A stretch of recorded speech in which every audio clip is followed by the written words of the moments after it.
ಸಿಂಪಲ್ಲಾಗಿ ಚಕ್ಕುಲಿ ಮಾಡುವ ವಿಧಾನ. ನಮಗೆ ಮಾಡೋಕ್ಕೆ ಬರಲ್ಲ ಅನ್ನೋರು ಸುಧಾ ಚಕ್ಲಿನ ಮಾಡಬಹುದು. ನಾನು ಮಾಡೋ ರೀತಿ ವಿಧಾನದಲ್ಲಿ ಮಾಡಿದ್ರೆ ಇದರಲ್ಲಿ 3 ಲೋಟ ಸಮವಾಗಿ ಅಕ್ಕಿ ಹಿಟ್ಟು 3 ಲೋಟ ಹಾಕ್ಕೊಂಡಿದ್ದೀನಿ. ಮತ್ತು 3ರಲ್ಲಿ 1 ಭಾಗ 1 ಲೋಟದಷ್ಟು ಕಡಲೆ ಹಿಟ್ಟು, ಕಡಲೆ ಪುಡಿ ಮಾಡಿ ಹಾಕ್ಕೋಬೇಕು. ಕರೆಕ್ಟಾಗಿ 1 ಲೋಟ ಇರಬೇಕು. 1 ಲೋಟ ಕಡಲೆ ಹಸಿಟ್ಟು ಕಡಲೆ ಪುಡಿ ಮಾಡಿದ್ದೇನೆ. ಮಿಕ್ಸಿಯಲ್ಲಿ ಪುಡಿ ಮಾಡಿದರೆ ಆಯಿತು. ಇದನ್ನು ಜರಡಿ ಹಿಡಿದು ನಮಗೆ ಮಾಡೋಕ್ಕೆ ಬರಲ್ಲ ಚಕ್ಲಿನ ಯಾವ ರೀತಿ ಮಾಡಬೇಕು ಅನ್ನೋರು ಈ ವಿಧಾನದಲ್ಲಿ ಮಾಡಿದ್ರೆ ನಮಗೆ ಮಾಡೋಕ್ಕೆ ಬರಲ್ಲ ಅನ್ನೋರು ಸುಧಾ ಚಕ್ಲಿನ ಮಾಡ್ಕೋಬೋದು. ಈಗ ಕಡಲೆ ಹಸಿಟ್ಟು, ಅಕ್ಕಿ ಹಿಟ್ಟು ಎಲ್ಲ ಮಿಕ್ಸ್ ಮಾಡಿದ್ದೇನೆ. ಚೆನ್ನಾಗಿ ಮಿಕ್ಸ್ ಮಾಡ್ಕೋಬೇಕು. 1 ಸ್ಪೂನ್ ಜೀರಿಗೆ,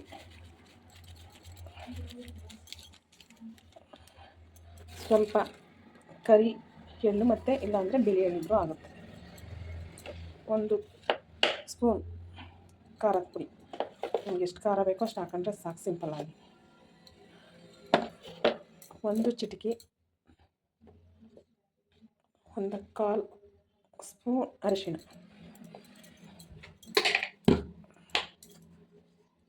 ರುಚಿಗೆ ತಕ್ಕಷ್ಟು ಉಪ್ಪಿನ ಪುಡಿ ಸ್ವಲ್ಪ ಹಾಕೊಳ್ಳಿ. ಅಕ್ಕಿ ಹಸಿಟ್ಟಿಗೆ ಬೇಗ ಉಪ್ಪಾಗ್ಬಿಡುತ್ತೆ.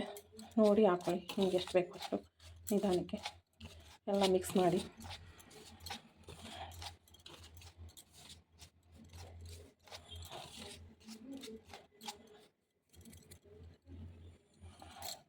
ಒಂದು 50 ಗ್ರಾಮ್ ಎಣ್ಣೆ ಅಷ್ಟನ್ನು ಚೆನ್ನಾಗಿ ಬಿಸಿ ಮಾಡಿ, ಚೆನ್ನಾಗಿ ಎಣ್ಣೆ ಕಾಯ್ದಿದೆ. ಚೆನ್ನಾಗಿ ಎಣ್ಣೆ ಕಾಯಿಸಬೇಕು.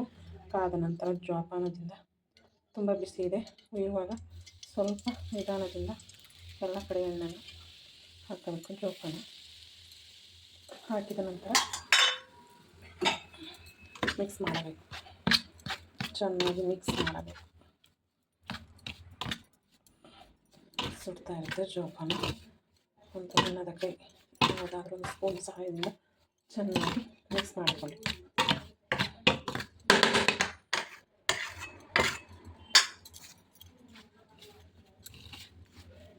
ಚೆನ್ನಾಗಿ ಕಲಸಿ.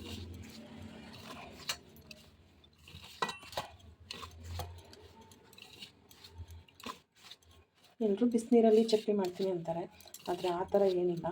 ಇವಾಗ ನಾನು ಮಾಡ್ತಾ ಇರೋದು ತಣ್ಣೀರಲ್ಲೇ ಮಾಡ್ತಾ ಇರೋದು. ಬಿಸಿನೀರಲ್ಲಿ ಮಾಡಬೇಕು ಚಟ್ನಿನ ಅಂತಾರೆ, ಆ ಥರ ಏನಿಲ್ಲ. ಎಣ್ಣೆಯನ್ನು ಮಿಕ್ಸ್ ಮಾಡಿದ ನಂತರ ಹಿಟ್ಟನ್ನು ಹಿಡಿದರೆ ಈ ರೀತಿ ಬಂದರೆ ಚಕ್ಲಿ ತುಂಬ ಚೆನ್ನಾಗಿ ಬರುತ್ತೆ ಅಂತ ಅರ್ಥ. ಈ ಥರ ನಾವು ಇಟ್ಕೊಂಡಾಗ ಈ ಥರ ಆದರೆ ಚಕ್ಲಿ ತುಂಬ ಚೆನ್ನಾಗಿ ಬರುತ್ತೆ.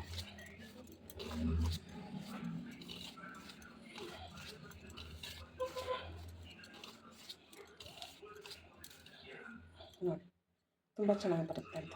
ಈ ರೀತಿ ಬಂದರೆ ಅದಕ್ಕೆ ಚಟ್ನಿ ತುಂಬ ಚೆನ್ನಾಗಿರುತ್ತೆ. ಸ್ವಲ್ಪ ಸ್ವಲ್ಪನೇ ತಣ್ಣೀರನ್ನು ಮಿಕ್ಸ್ ಮಾಡಬೇಕು. ಸ್ವಲ್ಪ ಚೆನ್ನಾಗಿ ಕಲಸಬೇಕು. ಜಾಸ್ತಿ ನೀರು ಹಾಕೋಬೇಡಿ. ಒಂದು ಮೀಡಿಯಮ್ ಚಪಾತಿ ಹಿಟ್ಟು ಅದಕ್ಕೆ ನೀರು ಹಾಕಿ ಕಲಸಿದರೆ ಈ ಹದ ಬಂದರೆ ಸಾಕು. ಈಗ ಎಣ್ಣೆಯನ್ನು ಕಾಯೋಕ್ಕೆ ಇಡೋಣ. ಲೋ ಫ್ಲೇಮಲ್ಲಿ ಕಡಿಮೆ ಮಾಡಿದ್ದೇನೆ. ನೆಕ್ಸ್ಟ್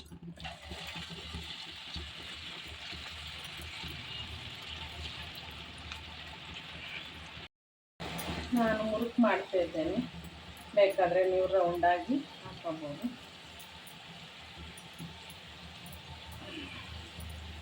ತುಂಬ ಚೆನ್ನಾಗಿರುತ್ತೆ, ಟ್ರೈ ಮಾಡಿ ನೋಡಿ. ತುಂಬ ಚೆನ್ನಾಗಿ ಬೇಯ್ತಾ ಇದೆ. ನಾನು ಮುರುಕು ಮಾಡ್ತಾ ಇದ್ದೇನೆ. ಬೇಕಾದರೆ ನೀವು ರೌಂಡಾಗಿ ಒಂದು ಪೇಪರ್ ಸಹಾಯದಿಂದ ಅದ್ರ ಮೇಲೆ ರೌಂಡ್ ಮಾಡಿ ಹಾಕೋಬೋದು. ಬೇಗ ಆವಾಗಲೇ ನಾವು ತಿನ್ನಬೇಕು ಅನ್ನಿಸ್ದಾಗ ಒಂದು 10 ನಿಮಿಷದಲ್ಲೆಲ್ಲ ಚಟ್ನಿ ರೆಡಿ ಮಾಡ್ಕೋಬೋದು. ತುಂಬ ಚೆನ್ನಾಗಿದೆ, ಟ್ರೈ ಮಾಡಿ ನೋಡಿ. 3 ಲೋಟ ಚಿಕ್ಕ ಲೋಟದ ಅಕ್ಕಿ ಹಸಿಟ್ಟಿಂದ ಇಷ್ಟೊಂದು ಚಟ್ನಿ ಆಗಿದೆ. ತುಂಬ ಚೆನ್ನಾಗಿದೆ, ಬೇಕಾದ್ರೆ ಟ್ರೈ ಮಾಡಿ. ತುಂಬ ಚೆನ್ನಾಗಿದೆ, ತುಂಬ ಗರಿ ಆಗಿ ಬಂದಿದೆ, ತುಂಬ ರುಚಿಯಾಗಿದೆ. ಒಮ್ಮೆ ಟ್ರೈ ಮಾಡಿ, ಮಿಸ್ ಮಾಡ್ಕೊಬೇಡಿ. ಶೇರ್ ಮಾಡಿ, ಲೈಕ್ ಮಾಡಿ, ಇಷ್ಟ ಆದರೆ ಶೇರ್ ಮಾಡಿ. ತುಂಬ ಅದ್ಭುತವಾಗಿದೆ. ಇವಾಗಲೇ ಟ್ರೈ ಮಾಡಿ ನೋಡಿ.